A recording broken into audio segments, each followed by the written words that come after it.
यंदा त्रिपुरारी पौर्णिमा किंवा कार्तिक पौर्णिमा ही 5 नोव्हेंबर 2025 रोजी येते. तर पौर्णिमा ही 4 नोव्हेंबरला संध्याकाळी 10:36 चालू होत आहे आणि 5 तारखेला 6:24 संपत आहे. पण या त्रिपुरारी पौर्णिमेची उदय स्थिती ही 5 तारखेला येते. त्यामुळे 5 तारखेला आपल्याला भगवान शंकरांची उच्च कोटीची सेवा करायची आहे. ती म्हणजे 750 वातींचा हा उपाय तुम्ही त्रिपुरारी पौर्णिमे दिवशी करू शकता. त्रिपुरारी पौर्णिमे दिवशी त्रिपुरासूर या असुराचा वध भगवान शंकरांनी केला होता. म्हणूनच या दिवशी भगवान शंकर आणि आपले सगळेच देवता हे देव दिवाळी साजरी करतात. तर या दिवशीचा दिवस हा देव दिवाळी म्हणूनही साजरा केला जातो. तर या दिवशी आपल्याला 750 वातींचा हा उपाय करायचा आहे. त्याचबरोबरच कार्तिकी पौर्णिमाही या दिवशी येते. या दिवशी वर्षातून एकदा येणाऱ्या कार्तिक स्वामींचं दर्शन घ्यायचं असतं आणि त्या दिवशी काय काय सेवा करायच्या त्याही या व्हिडिओमध्ये आपण बघणार आहोत. नमस्कार, मी पूनम. मी आपल्या यूट्यूब चॅनलमध्ये आपणा सगळ्यांचं अगदी मनापासून स्वागत करते. हे बघा, हा दिवस वर्षातून एकदाच येतो आणि या दिवशी केलेल्या सेवा या आपल्याला वर्षभरासाठी पुरत असतात. म्हणूनच मी ज्या काही सेवा सांगते या आपल्याला 5 नोव्हेंबर दिवशी करायच्या आहेत. कारण त्या दिवशी पौर्णिमेचा उदय तिथी आहे आणि त्या दिवशीच आपल्याला खऱ्या अर्थानं त्रिपुरारी पौर्णिमा ही साजरी करायची आहे. आणि कार्तिक स्वामींचं दर्शन ही वर्षभरात महिला कधीही घेऊ शकत नाहीत. पण हा दिवसच असतो की ज्या दिवशी सर्वांसाठीच, महिलांसाठी आणि पुरुषांसाठी कार्तिक स्वामींचं दर्शनासाठी त्यांचं मंदिर खुलं केलेलं असतं. तर त्यांची ही पूजा याच दिवशी करायची आहे. कार्तिक स्वामींचं वाहन म्हणजे मोर, याच्या 2 मोरपिसांची काय सेवा करायची, त्याच्यासोबतच 10 रुपयाच्या नोटींची काय सेवा करायची हेही या व्हिडिओमध्ये आपण बघणार आहोत. चला तर व्हिडिओला सुरुवात करूया. आपण सर्वच जण मानतो की 5 दिवसांची दिवाळी झाली म्हणजे दिवाळी संपली. खऱ्या अर्थाने तसं नसतं.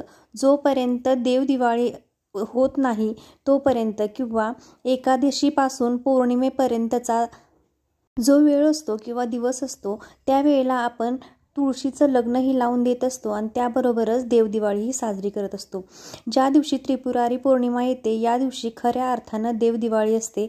म्हणजे स्वर्गात त्रिपुरासुराचा वध केल्यानंतर देवांनी हा दिवस देवदिवाळी म्हणून साजरा केलेला असतो. या दिवशी आपल्याला ज्या पद्धतीनं लक्ष्मीपूजना दिवशी आपण दिवे लावतो असेच दिवे दारात, अंगणात, तुळशीजवळ आणि घरात लावायचे आहेत. याची एक पौराणिक कथा आहे की भगवान ब्रह्मदेवांनी त्रिपुरासुराला वर दिला होता की तुझी हत्या कोणीही करू शकत नाही. म्हणून तो पृथ्वीवरील सगळ्या लोकांना आणि देवदेवतांनाही त्रास देत होता. पण ज्या दिवशी भगवान विष्णूंना ही गोष्ट कळते त्यावेळी तेही सगळं काही करून बघतात पण कोणत्याही देवाला काहीही करता येत नसतं. अशा वेळेला आपल्या शंभो महादेवांनी किंवा शंभो शंकरांनी त्रिपुरासुराचा या दिवशी 3 दिवस युद्ध करून या दिवशी वध केलेला आहे. म्हणूनच या दिवशी आपल्याला 750 वाती ह्या जाळायच्या असतात. काही पुरातन गोष्टींमध्ये असा उल्लेख केलेला आहे की या 750 वाती आपण भगवान शंकराच्या मंदिरामध्ये एकत्र जाळायच्या असतात. कारण एवढा स्पेसही नसतो की प्रत्येकाने 750 वाती ह्या वेगवेगळ्या जाळायच्या. तर व्हिडिओत दाखवलंय तशा पद्धतीनं 750 वाती ह्या एकत्र करून एका पंक्तीमध्ये ठेवून त्या आपल्याला भगवान शंकराच्या मंदिरात जाळायच्या असतात. आणि याची जी राख असते ती आपल्याला भगवान शंकरांच्या पिंडीला लावायची असते. याचा अर्थ असा होतो की त्रिपुरासुराची चिता जळाल्याचा भस्म हे आपण महादेवाच्या पिंडीला लावत असतो. असं काहीतरी त्याचं महत्त्व आहे. आणि या वाती तुम्ही भगवान शंकराच्या मंदिरामध्ये जाऊनही जाळू शकता. तिथून ही राख आणायची आणि आपल्या घरातील शिवपिंडीलाही ती लावून द्यायची. हे केल्याने भगवान शंकरांची उच्च कोटीची सेवा केल्याचं पुण्य तुम्हाला मिळत असतं. तुमच्या घरात कुठलीही वाईट गोष्ट, अघटित गोष्ट घडत नसते आणि भगवान शंकर तुमच्या कुटुंबाची, तुमच्या माणसांचं हे रक्षण करत असतात. त्याबरोबरच या दिवशी आहे ती म्हणजे कार्तिक पौर्णिमा. या दिवशी आपल्याला कार्तिक स्वामींचं दर्शन घ्यायचं आहे. आपल्या कोणत्याही महिलेला कार्तिक स्वामींचं दर्शन हे वर्षभरात कधीही करता येत नाही. पण या दिवशी तुम्ही बघा, तुमच्या गावात, तुमच्या शेजारी कुठंही कार्तिक स्वामींचं मंदिर असेल तर ते खुलं केलं गेलेलं असतं. वर्षातून हा दिवस एकदाच येत असतो. त्यामुळे या दिवशी तुम्हाला कार्तिक स्वामींचं दर्शन घ्यायचं आहे. आणि या दिवशी तुम्हाला कोणते उपाय करायचे तर तेही मी तुम्हाला सांगते. अखंड लक्ष्मी प्राप्तीसाठी आपण काही उपाय, काही तोडगे करत असतो. अशा पद्धतीनंच आपण कार्तिक स्वामींच्या दर्शनाला जाताना घरातून अगरबत्ती, खडीसाखर घेऊन जायची आहे. त्यासोबतच 2 मोर पिसे आणि त्यासोबतच एक 10 रुपयाची नोट घेऊन जायची आहे. आणि या अखंड लक्ष्मी प्राप्तीसाठी आपल्याला कार्तिक स्वामींची मनोभावे पूजा करायची आहे आणि ही नोट त्यांच्या चरणांवरती वाहायची आहे आणि त्यांना मनापासून नमस्कार करायचा आणि घरी येताना ही नोट आपण घेऊन यायची आहे. त्या नोटीचा एक पिरॅमिडचा आकार करायचा आणि तो आकार, ती पिरॅमिडच्या आकारातली 10 रुपयाची नोट तुम्ही तुमच्या कपाटामध्ये ठेवू शकता, तुमच्या पर्समध्ये ठेवू शकता किंवा तुमच्या मिस्टरांच्याही पर्समध्ये ठेवू शकता. यामुळे खूप भरभरून लक्ष्मी तुमच्या घरात येईल असंही नाही, पण सुख, समृद्धी आणि समाधान हे तुमच्या घरी नक्की नांदेल.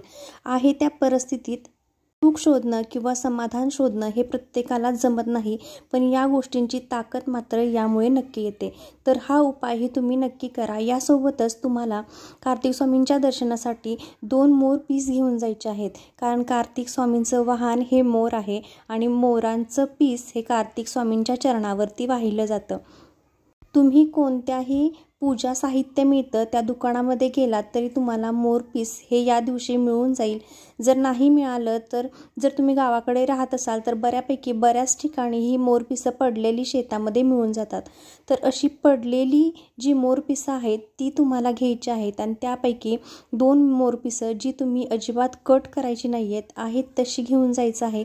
कार्तिक स्वामींचं दर्शन घ्यायचं, त्यांच्या चरणावरती ही 2 मोरपिसं व्हायची आहेत.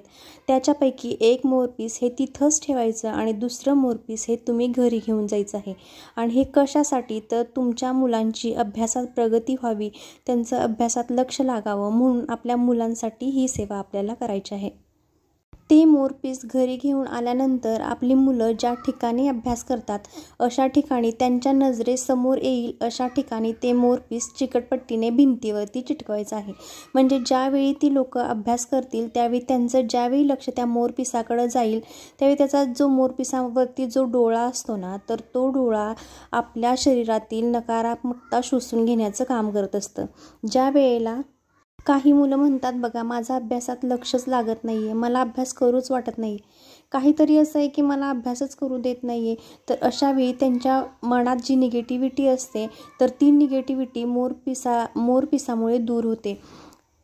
ज्यावेळी मुलं त्या मोरपिसाकडे पाहतात त्यावेळी आपणही बघा, आपण मोरपिसाकडे पाहिलं तर आपलं लक्ष हे त्या मधल्या मोरपंखी कलरच्या डोळ्यावरती केंद्रित होत असतं. मुलांचंही तसंच होतं आणि त्यांच्या मनातील निगेटिव्हिटी ही दूर होत असते आणि याचाच इफेक्ट म्हणजे ते अभ्यासावरती लक्ष केंद्रित करतात आणि त्यांचा अभ्यासामध्ये खूप चांगली प्रगती होते. तर हे उपाय आपण फक्त कार्तिकी एकादशीलाच करू शकतो आणि त्रिपुरारी पौर्णिमेलाही या 750 वाती तुम्ही अवश्य जाळा. कोणत्याही पूजे साहित्य केंद्रामध्ये तुम्हाला या 700 वाती एकत्र मिळून जातात. तुम्हाला मंदिरामध्ये जाणं शक्य नसेल, तुमच्या घरात शिवपिंड असेल तर तुम्ही घरातही हा उपाय करू शकता. कार्तिक स्वामींचा फोटो जर तुमच्या घरात असेल तर घरात तुम्ही करू शकता. शक्य नसेल, स्वामी केंद्र तुमच्या जवळ असेल तर तिथं या दिवशी कार्तिक स्वामींचं दर्शन घेतलं जातं, त्यांची पूजा केली जाते, तिथंही जाऊन तुम्ही करू शकता. जे तुम्हाला योग्य वाटेल, जे तुम्हाला सोयीस्कर होईल अशा पद्धतीनं तुम्ही या दिवशी पूजा करा, पण अगदी मनापासून करा.